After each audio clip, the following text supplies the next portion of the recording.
जय भोलेनाथ। स्वागत है आप सभी का बरगदेश्वर महादेव मंदिर उन्नाव के YouTube चैनल पर। आज हम अपने दैनिक प्रवचन में पद्म पुराण का पावन पाठ आरंभ कर रहे हैं। हमारा उद्देश्य है कि 18 पुराणों का ज्ञान हम रोजाना आप तक वीडियो के माध्यम से पहुंचाते रहें। हर दिन शाम 5 बजे नई वीडियो और शाम 7 बजे लिव आरती दर्शन भी अवश्य देखें। चलिए भक्तिपूर्ण यात्रा की ओर बढ़ते हैं। जय भोलेनाथ। ओम श्री परमात्मने नमः। संक्षिप्त पद्म पुराण। भूमिखंड। वेन की तपस्या और भगवान श्री विष्णु के द्वारा उसे दान तीरथ आदि का उपदेश। अध्याय 66H। सूत जी कहते हैं, द्विजवरो, ऋषियों के पुण्य में सिंसेक से उनके साथ वार्तालाप करने से तथा उनके द्वारा शरीर का मंथन होने से वेन का पाप निकल गया। तत्पश्चात उसने नर्मदा के दक्षिण तट पर रहकर तपस्या आरंभ की। त्रिनबिंदु ऋषि के पापनाशक आश्रम पर निवास करते हुए वेन ने कामक्रोध से रहित हो 100 वर्षों से यह उत्तम वर दीजिए। मैं पिता और माता के साथ इसी भक्ति शरीर से आपके परम पद को प्राप्त करना चाहता है। देव पूजन आपके ही तेज से आपके परमधाम में जाना चाहता हूँ। भगवान श्री विष्णु बोले, महाभाग, पूर्वकाल में तुम्हारे महात्मा पिता अंग ने भी मेरी आराधना की थी। उसी समय मैंने उन्हें वरदान दिया था कि तुम अपने पुण्यकर्म से मेरे परम उत्तम धाम को प्राप्त होगे। वेन, मैं तुम्हें पहले का वृतांत बतला रहा हूँ। तुम्हारी माता सुनीता को बाल्यकाल में सुशंत ने कुपित होकर शाप पुरु दिया था। तदनंतर तुम्हारा उद्धार करने की इच्छा से मैंने ही राजा अंग को वरदान दिया कि तुम्हें सुयोग्य पुत्र की प्राप्ति होगी। गुणवत्सल, तुम्हारे पिता से तो मैं ऐसा कह ही चुका था। इस समय तुम्हारे शरीर से भी मैं ही पृथु के रूप में प्रकट होकर लोक का अनुपालन कर रहा हूँ। पुत्र अपना ही रूप होता है, सम ये श्रुति सत्य है। अतः राजन, मेरे वरदान से तुम्हें मन उत्तम गति मिलेगी। अब तुम एकमात्र दान धर्म का शन अनुष्ठान करो। दान ही सबसे श्रेष्ठ धर्म है, इसलिए तुम दान दिया करो। दान से पुण्य होता है, दान से ब्र पाप नष्ट हो जाता है, उत्तम दान से कीर्ति होती है, और सुख मिलता है। जो श्रद्धायुक्त चित्त से सुपात्र ब्राह्मण को गौ, भूमि, सोने और अन्न आदि का महादान देता है, वह अपने मन से जिस जिस वस्तु की इच्छा करता है वह सब मैं उसे देता हूँ। वेन ने कहा, जगन्नाथ, मुझे दानोपयोगी काल का लक्षण बतलाइए, साथ ही तीर्थ का स्वरूप और पात्र के व उत्तम लक्षण का भी वर्णन कीजिए। दान की विधि को विस्तार के साथ बतलाने की कृपा कीजिए। मेरे मन में ये सब सुनने की बड़ी श्रद्धा है। भगवान श्री विष्णु बोले, राजन, मैं दान का समय बताता हूँ। महाराज, नित्य, नैमित्तिक और काम्य ये दान काल के 3 भेद हैं। चौथा भेद प्रायिक मृत्यु संबंधी कहलाता है। भूपाल, मेरे अंशभूत सूर्य को उदय होते देख जो जलमात्र भी अर्पण करता है, उसके पुण्यवर्धक नित्य कर्म की कहां तक प्रशंसा की जाए। उस उत्तम बेला के प्राप्त होने पर जो श्रद्धा और भक्ति के साथ स्नान करता तथा पितरों और देवता का पूजन करके दान देता है, जो अपनी शक्ति और प्रभाव के अनुसार दयार्द चित्त से अन्न, जल, फल फूल, वस्त्र, पान, आभूषण, सुवर्ण आदि वस्तुएं दान करता है, उसका पुण्य अनंत होता है। राजन, मध्याह्न और तीसरे पहर में भी जो मेरे उद्देश्य से खान पान आदि वस्तुएं दान करता है, उसके पुण्य का भी अंत नहीं है। अतः जो अपना कल्याण चाहता है, उस पुरुष को तीनों समय निश्चय ही दान करना चाहिए। अपना कोई भी दिन दान से खाली नहीं जाने देना चाहिए। राजन, दान के प्रभाव से मनुष्य बहुत बड़ा बुद्धिमान, अधिक सामर्थ्यशाली, धनाढ्य और गुणवान होता है। यदि एक पक्ष या एक मास तक मनुष्य अन्न का दान नहीं करता तो मैं उसे भी उतने ही समय तक भूखा रखता हूँ। उत्तम दान न देने वाला मनुष्य अपने मल का भक्षण करता है। मैं उसके शरीर में ऐसा रोग उत्पन्न कर देता हूँ जिससे उसके सब भोगों का निवारण हो जाता है। जो तीनों कालों में ब्राह्मणों और देवताओं को दान नहीं देता तथा स्वयं ही मिष्टान खाता है, उसने महान पाप किया है। महाराज, शरीर को सुखा देने वाले उपवास आदि भयंकर प्रायश्चित्तों के द्वारा उसको अपने देह का शोषण करना चाहिए। नरश्रेष्ठ, अब मैं तुम्हारे सामने नैमित्तिक पुण्यकाल का वर्णन करता हूँ, मन लगाकर सुनो। महाराज, अमावास्या, पूर्णिमा, एकादशी, संक्रांति, व्यतिपात और वैधृति नामक योग तथा माघ, आषाढ़, वैशाख और कार्तिक की पूर्णिमा, सोमवती अमावास्या, मनवादी एवं योगादि तिथियां, गजछाया, आश्विन कृष्ण त्रयोदशी तथा पिता की क्षया तिथि दान के नैमित्तिक काल बताए गए हैं।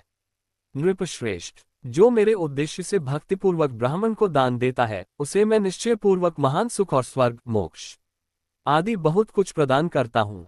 अब दान का फल देने वाले काम्य काल का वर्णन करता हूँ। समस्त व्रतों और देवता आदि के निमित्त जब सकाम भाव से दान दिया जाता है, उसे श्रेष्ठ ब्राह्मणों ने दान का काम्यकाल बताया है। राजन, मैं तुमसे आभ्युदय काल का भी वर्णन करता हूँ।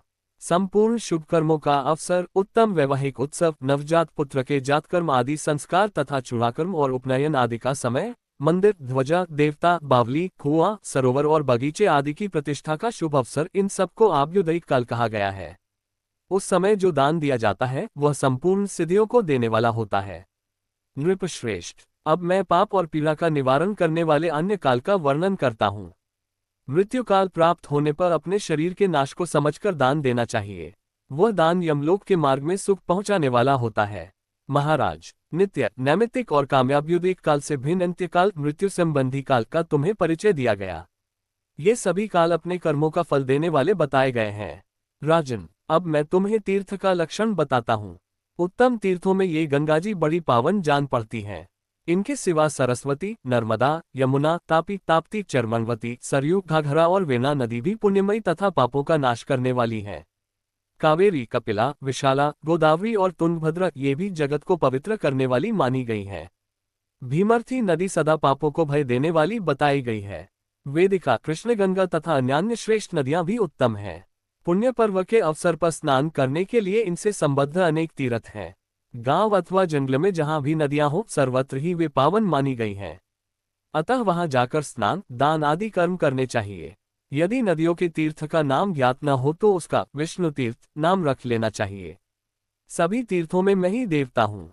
तीर्थ भी मुझसे भिन्न नहीं है, ये निश्चित बात है।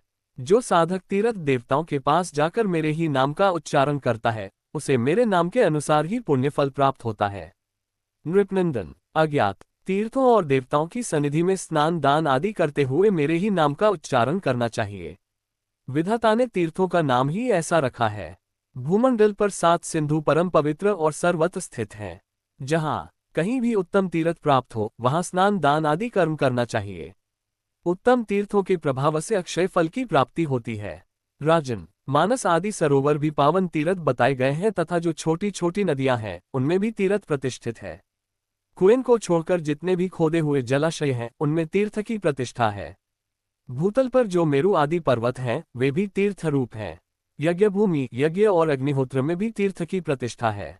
शुद्ध श्राद्ध भूमि, देव मंदिर, होमशाला, वैदिक स्वाध्याय मंदिर, घर का पवित्र स्थान और गौशाला ये सभी उत्तम तीर्थ हैं। जहाँ सोमयाजी ब्राह्मण निवास करता हो वहाँ भी तीर्थ की प्रतिष्ठा है। जहाँ पवित्र बगीचे हों, जहाँ पीपल, ब्रह्मवृक्ष, पाकर और बरगद का वृक्ष हो तथा जहाँ अन्य जंगली वृक्षों का समुदाय हो, उन सब स्थानों पर तीर्थ का निवास है। इस प्रकार इन तीर्थों का वर्णन किया गया। जहाँ पिता और माता रहते हैं, जहाँ पुराणों का पाठ होता है, जहाँ गुरु का निवास है तथा जहाँ सती स्त्री रहती है, वह स्थान निस्संदेह तीर्थ है। जहाँ श्रेष्ठ पिता और सुयोग्य पुत्र निवास करते हैं, वहाँ भी तीर्थ है। ये सभी स्थान तीर्थ माने गए हैं।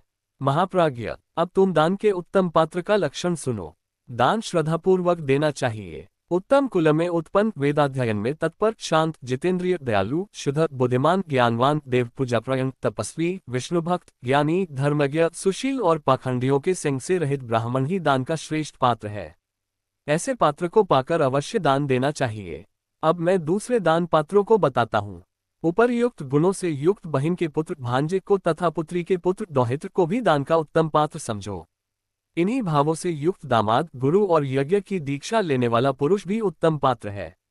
नरश्रेष्ठ, ये दान देने योग्य श्रेष्ठ पात्र बताए गए हैं। जो वेदोक्त आचार से युक्त हो वह भी दान पात्र है। धूर्त और काने ब्राह्मण को दान न दे।